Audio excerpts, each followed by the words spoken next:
Polaris by H.P. Lovecraft. Into the north window of my chamber glows the pole star with uncanny light. All through the long, hellish hours of blackness it shines there.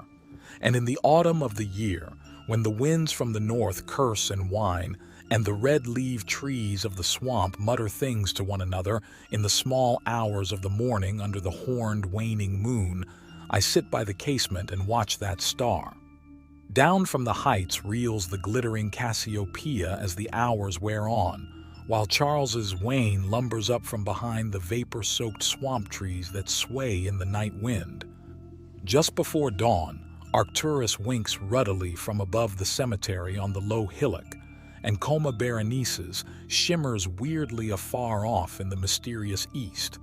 But still the pole star leers down from the same place in the black vault, winking hideously like an insane watching eye which strives to convey some strange message, yet recalls nothing save that it once had a message to convey.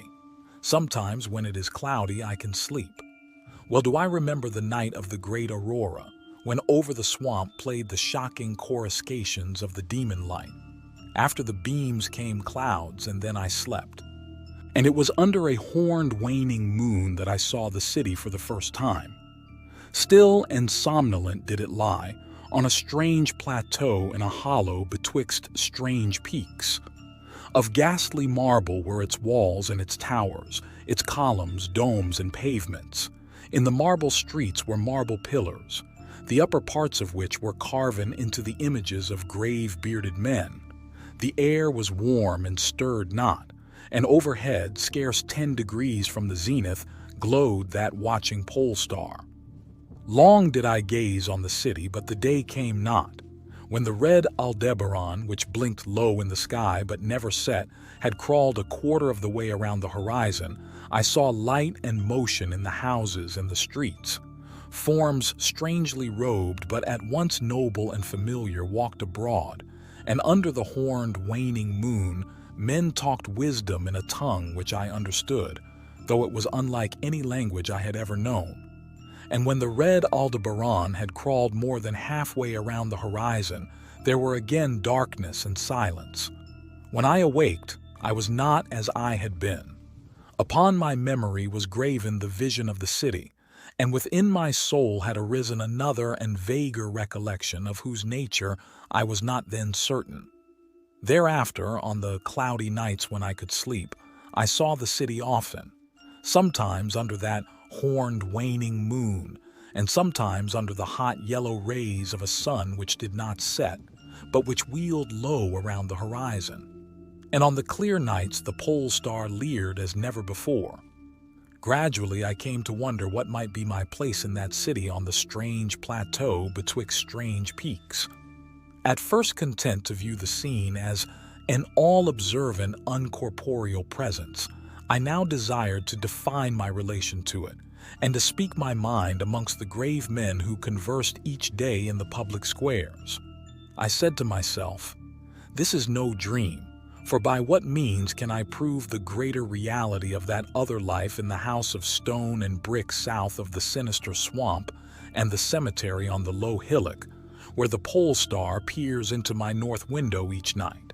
One night, as I listened to the discourse in the large square containing many statues, I felt a change, and perceived that I had at last a bodily form. Nor was I a stranger in the streets of Olathoe, which lies on the plateau of Sarkis, betwixt the peaks Notan and Cataphonic. It was my friend Alos who spoke, and his speech was one that pleased my soul, for it was the speech of a true man and patriot.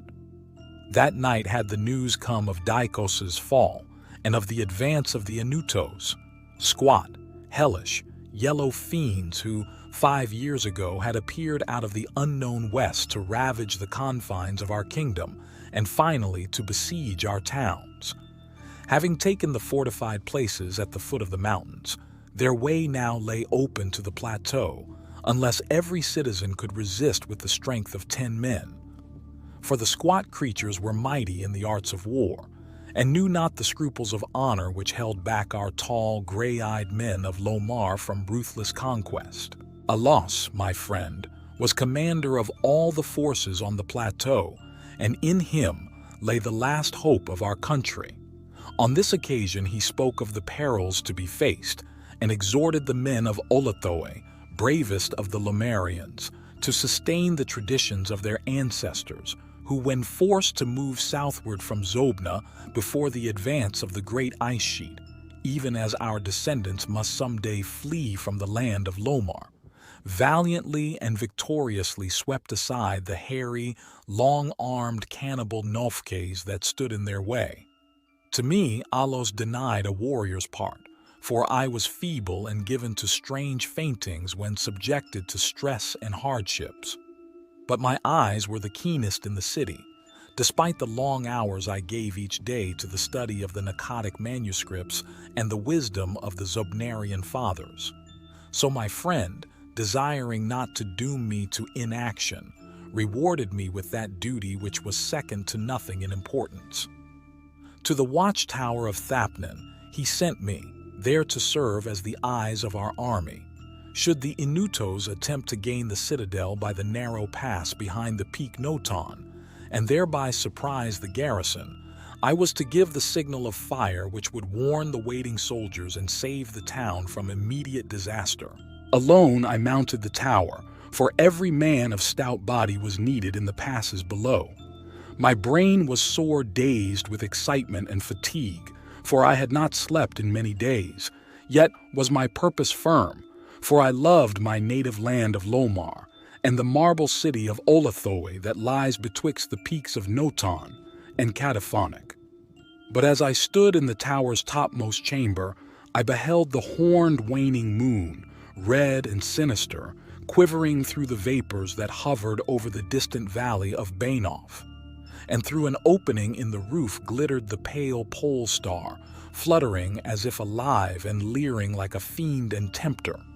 Methought its spirit whispered evil counsel, soothing me to traitorous somnolence with a damnable rhythmical promise which it repeated over and over. Slumber watcher, to the spheres 6 and 20,000 years have revolved, and I return to the spot where now I burn. Other stars anon shall rise to the axis of the skies, stars that soothe and stars that bless the sweet forgetfulness. Only when my round is o'er shall the past disturb my door. Vainly did I struggle with my drowsiness, seeking to connect these strange words with some lore of the skies which I had learnt from the Nacadic manuscripts. My head, heavy and reeling, drooped to my breast, and when next I looked up, it was in a dream, with the pole star grinning at me through a window from over the horrible swaying trees of a dream swamp.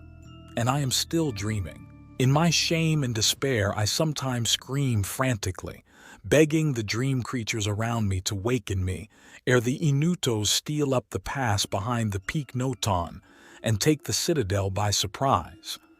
But these creatures are demons, for they laugh at me and tell me I'm not dreaming. They mock me whilst I sleep, and whilst the squat yellow foe may be creeping silently upon us. I have failed in my duty and betrayed the marble city of Olathoe. I have proven false to Alos, my friend and commander.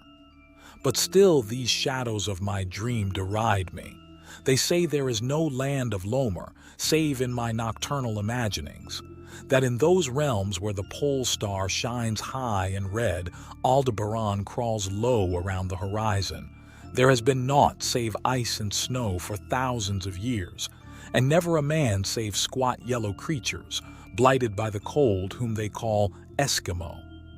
And as I writhe in my guilty agony, frantic to save the city whose peril every moment grows, and vainly striving to shake off this unnatural dream of a house of stone and brick south of a sinister swamp and a cemetery on a low hillock, the pole star, evil and monstrous, leers down from the black vault, winking hideously like an insane watching eye which strives to convey some strange message, yet recalls nothing save that it once had a message to convey.